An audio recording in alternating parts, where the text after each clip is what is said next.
a gente teve uma ação que foi, enfim, interposta contra uma construtora, a construtora Cyrela, que foi acusada de não repassar, ou melhor, de repassar os dados dos seus clientes de forma indevida para várias empresas. E o que aconteceu, né? Então, uma pessoa foi na Cyrela, comprou um imóvel lá com eles, enfim, isso aconteceu lá no estado de São Paulo, e ela começou a receber contatos e ligações de outras empresas.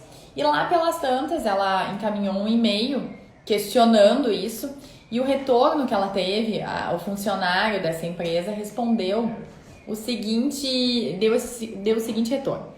Fabrício, bom dia. Nós trabalhamos com diversas parcerias para oferecermos nossa consultoria em questão à quitação de empreendimentos de algumas construtoras. Não sei ao certo quem passou o seu contato.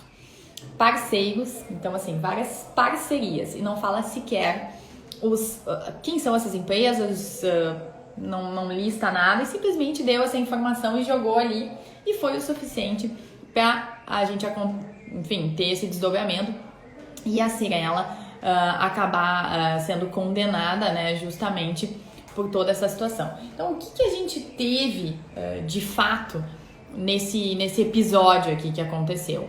A gente fica muito evidente aquilo que a gente coloca, e eu já falei aqui algumas vezes, sobre a necessidade de informar o compartilhamento de dados. Então, o que aconteceu? A Cyrela tinha um banco de dados que acabou gerando, né, aquela compra, então ela ficou com as informações daquele cliente, ela armazenou e repassou para outras empresas.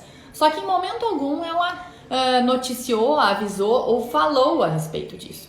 E o que aconteceu? Esse cliente se sentiu incomodado por estar recebendo, enfim, anúncios, propagandas, contatos, enfim, o que for, de uma empresa que ele não tinha nenhuma relação, questionou isso e teve, portanto, esse retorno. E quando ele teve esse retorno, ele teve a certeza que, como ele só tinha comprado um imóvel com aquela consultora, é evidente que era a Cyrela que tinha feito isso.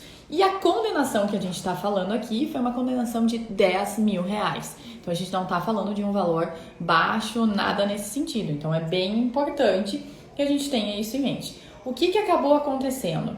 A gente teve, na sequência, vários pedidos sendo feitos nesse sentido, juntamente à Cyrela.